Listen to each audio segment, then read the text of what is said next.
Hello everyone, this is CA Prajakta Munde. Hope आप सब लोगों की प्रिपरेशंस बहुत अच्छे से चल रही हैं for the upcoming CA final examinations. In this lecture, we are going to cover the statutory update that has been released for the upcoming examination. So, before directly going on to the statutory update, let us first know that what are the relevant study materials, publications for our attempt.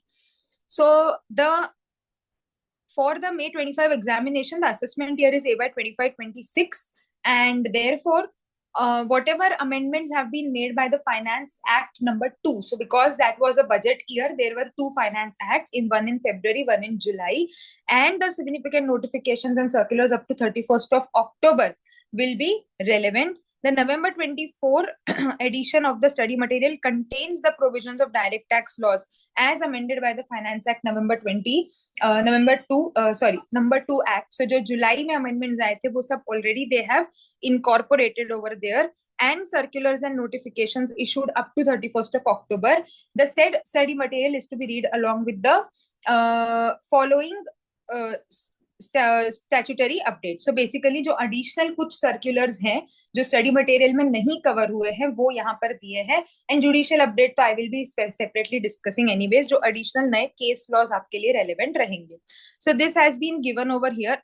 Now if we see, there are hardly two circular and notifications which are very simple, और इसी के नीचे इन्होंने RTP भी provide करके दी है. तो ये दो नोटिफिकेशंस के बाद सीधे आरटीपी स्टार्ट हो जाती है. I have already discuss the RTP and I will be sharing that video as well on my channel.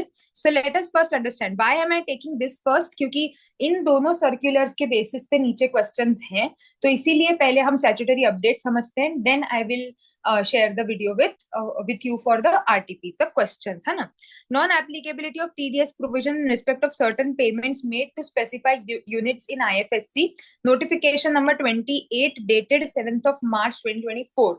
So basically as you all know, IFSC units को 80LA सेक्शन में 100% profit जो है वो exempt होता है. ठीक है, 10 आउट ऑफ 15 टोटल 15 साल में से किसी भी 10 consecutive years they can decide that they can claim their profit as 100% exempt. Basically deduction 80LA का डिडक्शन आपको प्रोवाइड किया जाता है क्योंकि उनका पूरा पूरा प्रॉफिट टैक्स फ्री है.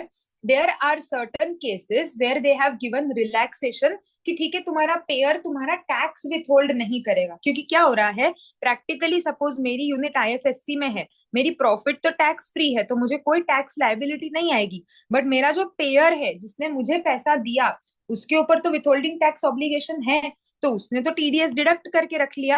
अननेसेसरी मेरा रिफंड आएगा, वो कंप्लायंस मुझे भरेगा, वो पैसा मुझे बाद में चल के मिलेगा.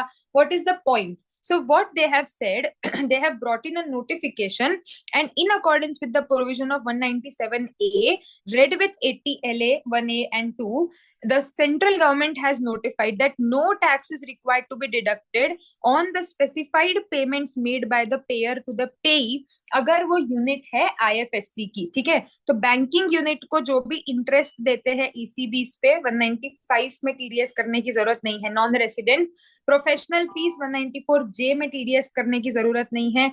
रेफरल ब्रोकरेज कमीशन 194H में टीडीएस करने की जरूरत नहीं है.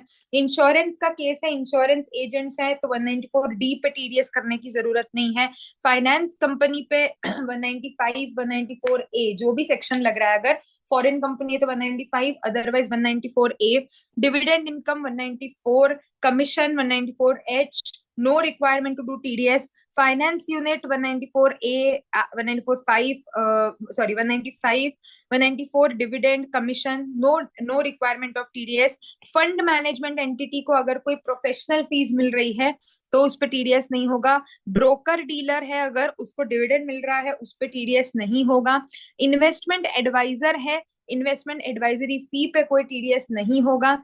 रजिस्टर्ड डिस्ट्रीब्यूटर है, उसका जो भी कमीशन या फी है उस पे टीडीएस नहीं होगा. सो मेन जो नेचर ऑफ इनकम है जिसपे मेन टीडीएस विथहोल्डिंग हो सकती है वो सारे यहाँ पर उन्होंने कवर किए हैं. कस्टोडियन की main income can be either professional fees और कमीशन फी, वो उन्होंने बाहर कर दिया. क्रेडिट रेटिंग फी 194J टीडीएस की जरूरत नहीं है. इन्वेस्टमेंट बैंकिंग फी 194J टीडीएस की जरूरत नहीं है. डिबेंचर की ट्रस्टीशिप फी 194J जरूरत नहीं है। Commission income, international trade, finance services, 194H no requirement of TDS. And fintech, अगर कोई फाइनेंस टेक्नोलॉजिकल कंपनी है तो प्रोफेशनल फीस या कमीशन दोनों पे ही विथहोल्डिंग करने की जरूरत नहीं है। सो बेसिक कॉन्सेप्ट क्या है, पूरी इनकम पे टैक्स नहीं लग रहा तो हम टीडीएस भी नहीं करेंगे, प्रोवाइडेड पेई has furnished a statement come declaration कि मैं एटीएलए ऑप्ट कर रहा हूं, मेरी इनकम पे डिडक्शन है, इसीलिए आपको टीडीएस करने की जरूरत नहीं है। तो पेयर के पास ये डिक्लेरेशन होना जरूरी है, अदरवाइज उसको विथहोल्डिंग करना पड़ेगा। और ये जो नेचर ऑफ पेमेंट्स है, ये जो सेक्शंस हैं, सिर्फ वही कवर किए हैं। सपोज अगर फिनटेक एंटिटी है और अगर उसका कोई दूसरा नेचर ऑफ पेमेंट है जो इस सर्क्यूलर में कवर नहीं है, इस नोटिफिकेशन में कवर्ड नहीं है, then that relaxation is not available, has to be verified for each previous year। हर साल वेरिफिकेशन दिया जाएगा कि हाँ मैं एटीएलए ऑप्ट कर रहा हूँ। Pair would not deduct tax on such sums and furnish the particulars on of all the payments to the payee on which tax has not been deducted। वो डिटेल्स फर्निश करनी पड़ेंगी। तो आपको डिटेल्स तो furnish करनी है, बस tax deduct नहीं करना है। अवेलेबल टू द पेई only during the said previous years, जो 10 साल आपको डिडक्शन मिल रहा है। सिंपल सा लॉजिक है, क्योंकि इनकम में डिडक्शन है, आपके टीडीएस से भी उन्होंने क्या दे दिया है, रिलैक्सेशन दे दिया है। Getting the point? So whenever there is any question relating to IFSC units and TDS, check what are the nature of services, what are the sections, and also check whether the declaration has been furnished to the pay the payer or not. Otherwise, the payer has to withhold the tax. Simple सा notification है। दूसरा भी बड़ा simple सा circular है। Applicability of 197A1D and section 1015(8). 1015(8) क्या है? 1015(8) is interest on deposits made with offshore banking unit।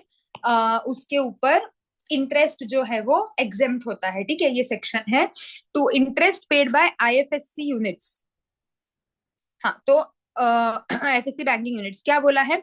197A prescribes circumstances in which deduction of tax is not required। 197A1D provides that no tax is required to be deducted by an offshore banking unit on interest paid to the person who is a non-resident by a non-resident or a person not ordinary resident, or on borrowing on or after 1st April 2005 from a non-resident or a person not ordinary resident। तो 197A1D में relaxation दिया हुआ है। अगर कोई offshore banking unit है, वो एक नॉन रेसिडेंट को डिपॉजिट पे इंटरेस्ट दे रही है, या on borrowing from a non resident, non resident से बोरोइंग लिया है या नॉट ऑर्डिनरी रेसिडेंट से बोरोइंग लिया है और उस पे इंटरेस्ट दे रही है, तो उसको टीडीएस करने की जरूरत नहीं है। क्यों? सिंपल सा लॉजिक, ऊपर जैसे ही 1015(8) provides that such interest will not be included in the total income of non resident और पर्सन नॉट ऑर्डिनरी रेसिडेंट। तो क्योंकि उसकी इनकम टैक्सेबल ही नहीं है, इंडिया में एग्जेम्प्ट है, तो पेयर को टीडीएस करने की जरूरत नहीं है। ऑफशोर बैंकिंग यूनिट को डिफाइन किया हुआ है 2U of the SEZ Act, that is a branch located in a special economic zones। IFSC banking units are branches of Indian banks or foreign banks having presence in India, which are established as per the RBI scheme in the IFSC। Therefore, IBUs, that is Indian IFSC banking units, fulfill the necessary criteria। Therefore, this circular has notified or clarified that in accordance with the provision of 197A, tax is not required to be deducted on interest paid by such IFSC banking units on deposit made on or after 1 April 2005 by a non-resident or a not ordinary resident, और on borrowings made on और after 1 April 2005 from such persons. तो अगर ये question आप देखोगे, again मैंने question detail में discuss किया है, बट इस क्वेश्चन में उनका वही पॉइंट है, उन्होंने एक आईएफएससी बैंकिंग यूनिट दिया हुआ है, एक नॉन रेसिडेंट है जिसने उस आईएफएससी बैंकिंग यूनिट के साथ डिपॉजिट किया है, और क्वेश्चन में यही पूछा गया है कि क्या इस डिपॉजिट का इंटरेस्ट टैक्सेबल होगा। तो 1015 में वो टैक्सेबल नहीं है। देयरफॉर अगर विथहोल्डिंग है, क्वेश्चन में अगर विथहोल्डिंग का रिक्वायरमेंट भी पूछा गया है, तो बैंकिंग आईएफएससी बैंकिंग यूनिट को विथहोल्डिंग भी नहीं करना पड़ेगा, वो सर्कुलर में उन्होंने क्लैरिफाई कर दिया है। सो पॉइंट दोनों ही सर्कुलर्स का सिर्फ इतना सा है।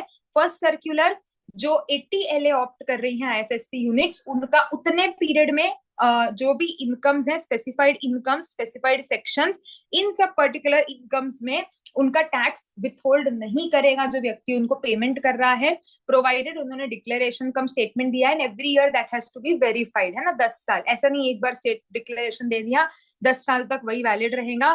दूसरा, अगर 1058 वाला केस है, मतलब आपने ऑफशोर बैंकिंग यूनिट या हमारी जो IFSC बैंकिंग यूनिट है वो भी वहां पर इंक्लूडेड है, तो वो इंटरेस्ट जो कि नॉन रेसिडेंट या नॉट ऑर्डिनरी रेसिडेंट को पे किया जा रहा है आइदर ऑन डिपॉजिट्स और बोरोइंग ऑन और आफ्टर 1 अप्रैल 2005, वो इंटरेस्ट एग्जेम्प्ट है, इसीलिए उसके ऊपर TDS विथहोल्डिंग की बैंक्स को जरूरत नहीं है। दैट सर्क्यूलर हैज क्लैरिफाइड कि उसमें IFSC बैंकिंग यूनिट भी इंक्लूड रहेगा। Getting the point? So these are the two very simple circulars notifications which are relating to IFSC. Basis this they have given the question, so in the next part I will be discussing the questions, all the case scenarios one by one, and I'll discuss the reasoning of each and every answer. इन दोनों circulars notifications में अगर आपको कहीं पर भी कोई doubt है, feel free to discuss in a separate video. I will be discussing the judicial update as well. Okay, so go through the updates, read the circular once on your own, and if you have any issues, feel free to discuss. All the best.